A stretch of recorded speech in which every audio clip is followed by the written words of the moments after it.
What's up and welcome to My Point of View. I am your fat and opinionated host, and I think that we toss around labels way too much in this country. And it's something that I've noticed while covering true crime cases. People are always applying labels to these suspects. Like with the Bryan laundry case. Everyone labeled him a narcissist. He was a complete and utter narcissist. But in reality, no one really even knew Bryan Laundrie or who he was. So how would we know that Bryan Laundrie was a narcissist? Now, I am noticing the same thing when it comes to this Bryan Kohberger case. Everyone has quickly labeled Bryan Kohberger an incel. Oh, Bryan Kohberger's an incel, and he's an introvert. They're placing all of these labels on him. But the more you hear about Kohberger, the less, at least to me, that it looks like he really is an introvert or an incel. I mean, hell, Kohberger had more friends than I do.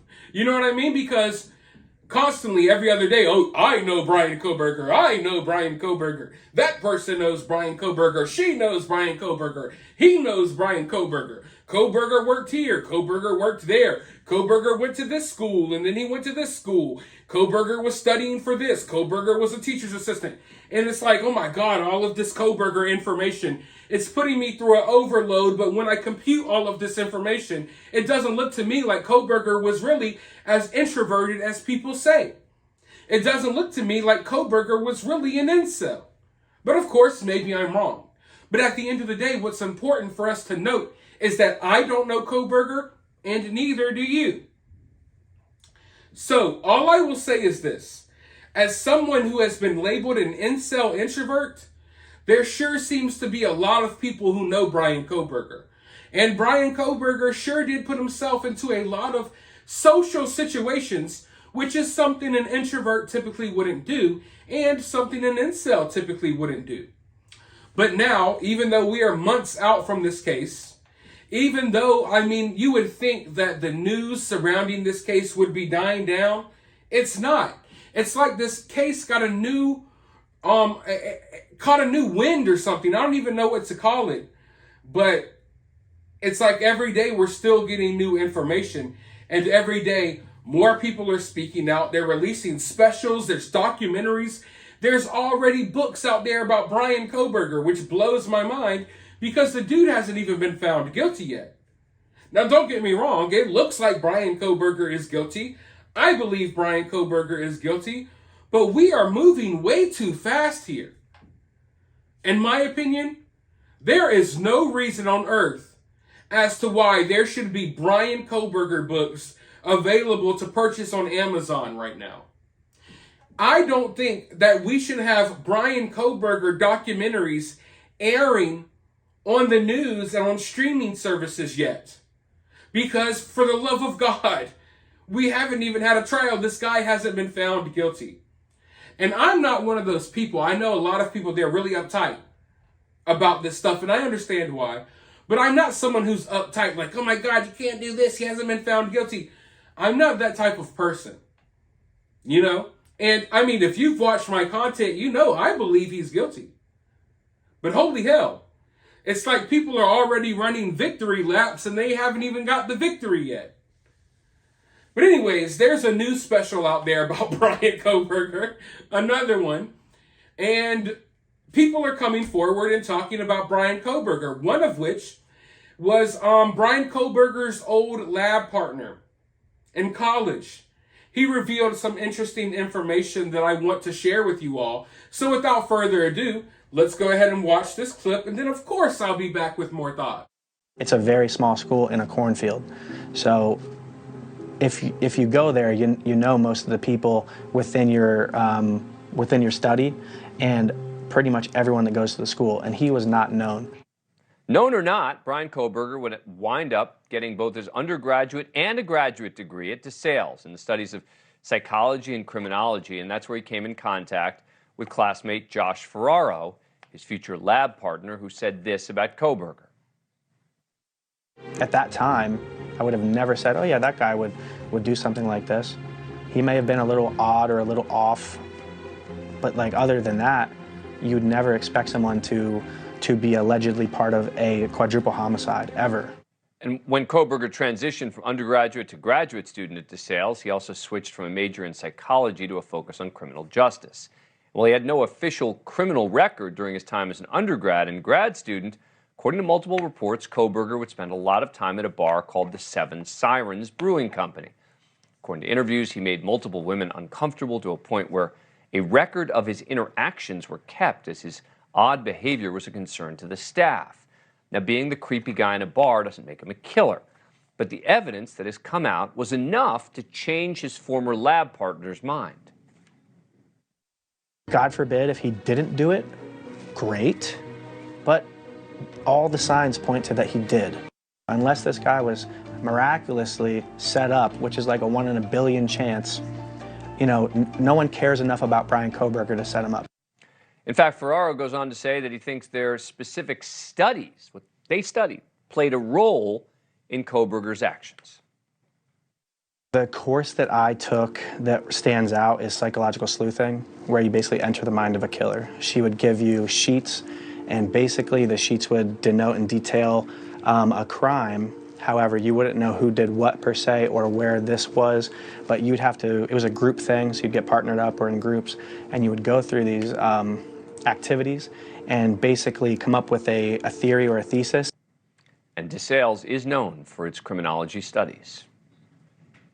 They have an entire house, they call it the crime scene house, that is used for simulations for crime scene investigation or collecting evidence or crime scene photography or responding to other emergencies.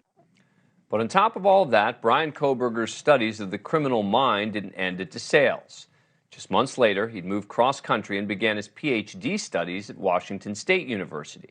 He'd even receive an appointment as a teaching assistant during the fall, the 2022 semester, but he reportedly be fired from that job over, quote, behavioral problems and having a sexist attitude towards women.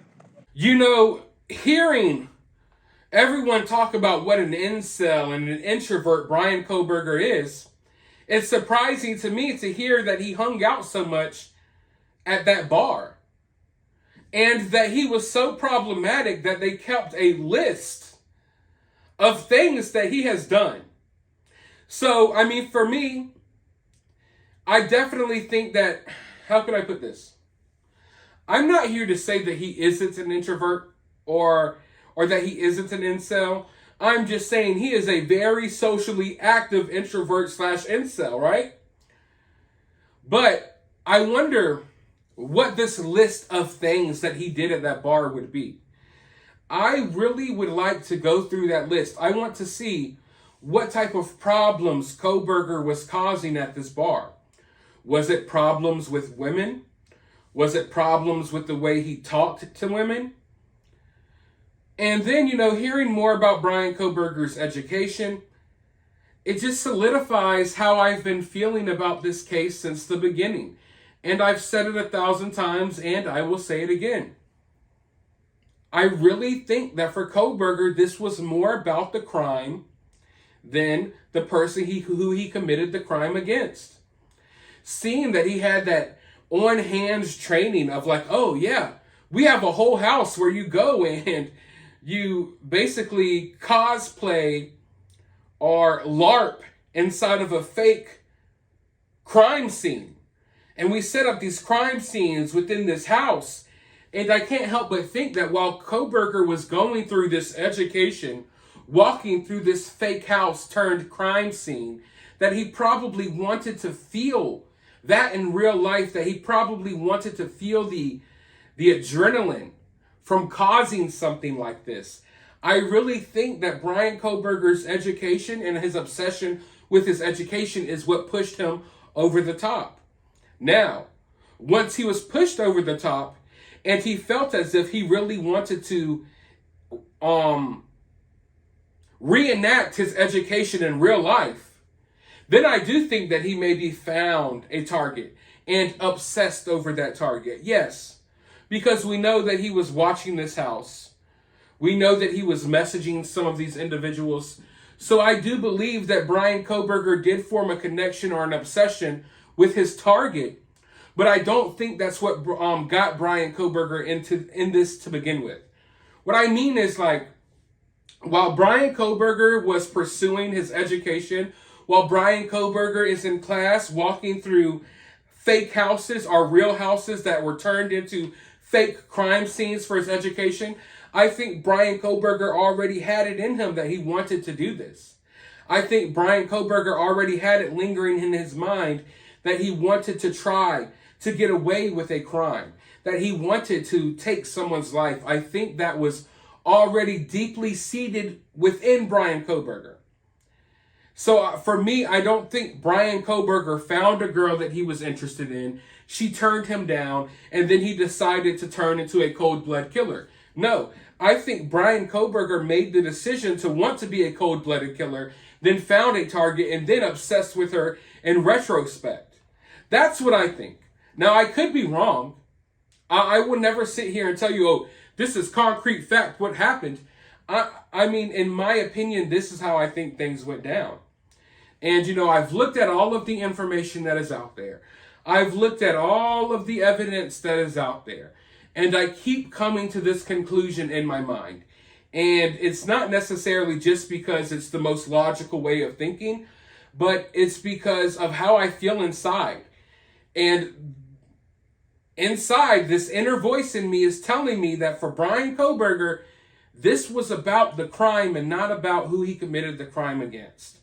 And I can't help but feel that way.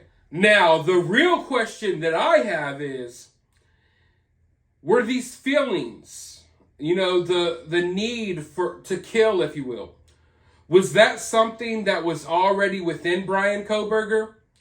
Or is that something that was brought out of Bryan Kohberger by or from his education? You know, we have a problem, I guess you could say, in the overall world, but especially in this country, where people obsess over things very easily and very quickly. You know, some people's personalities make them that way. So I would ask, you know, was Bryan Kohberger a regular person? Like, if Bryan Kohberger never went to college for criminology and never studied this stuff, if Bryan Kohberger never dived deep into the mind of various serial killers, if Bryan Kohberger never had to reenact crime scenes and all of this stuff, would we still be here having this conversation today? Did Bryan's education in some ways lead him to doing what he did? That's the question that's really on my mind. And I'm not trying to demonize Bryan's various colleges that he went to. I'm not trying to demonize these courses or criminology overall. But I really have that question. Would Bryan Kohberger still be out here as a functioning member of society right now if he had never taken those classes and formed an obsession with, I guess you could say, true crime, if you will? Would we still be having this conversation?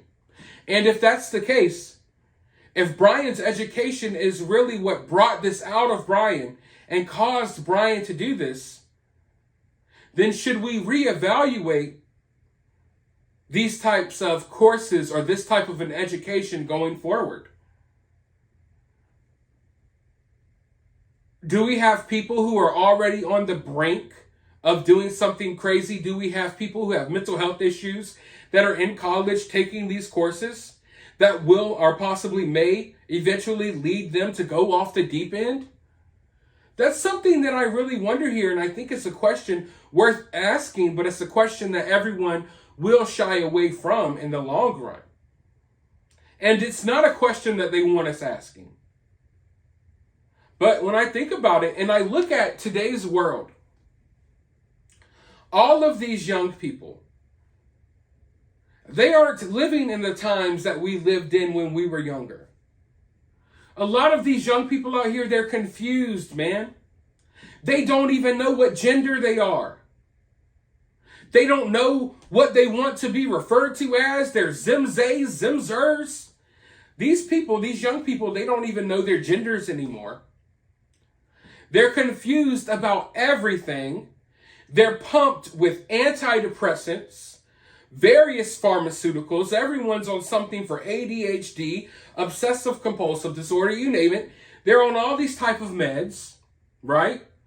So you're taking a confused generation, you're pumping them with all these types of medicines, and then you're throwing them in college courses where they study the mind of serial killers while reenacting serial killer crimes. I think that that's a recipe for disaster.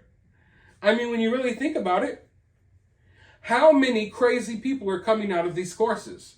Mind you, I understand that this is necessary, or some could argue that it's necessary for our next generation of law enforcement and investigators. So I'm not saying that we should nuke this stuff from existence, but it's a conversation that needs to be had. Should people go through a certain mental health evaluation before being able to study certain things or being able to pursue certain levels of education? Like, could we take a criminally insane person off the streets who has all types of prior charges, who has mental health issues, who has the money to sign up for college, to go to these courses? Is that okay for them to attend this? You know what I mean? Like, it's just a conversation that needs to be had here. Because in many ways, I do feel like something like this, when we have people who are already on the verge of snapping, and to make no mistake about it, a lot of people in our society, they're hanging on by a thread. Do we really need to take these people and throw them in criminology studies courses where they studied serial killers? Like, that's insane. It's a recipe for disaster. And I think we're going to start seeing a lot more of this. Make no mistake about it, we're going to start seeing a lot more of this. And the fact is, we've already seen stuff like this in the past, plenty of times. You know, cases that have been forgotten about, some cases that you may know about, but this isn't the first time that we had a killer who studied, you know, under these similar type of studies. But anyway, I'll let you all go. I could go and rant all day about it. Let me know what you think down in the comments below. While you're down there, hit the thumbs up, hit the subscribe, ring that notification bell, and I'll talk to you all in the next video.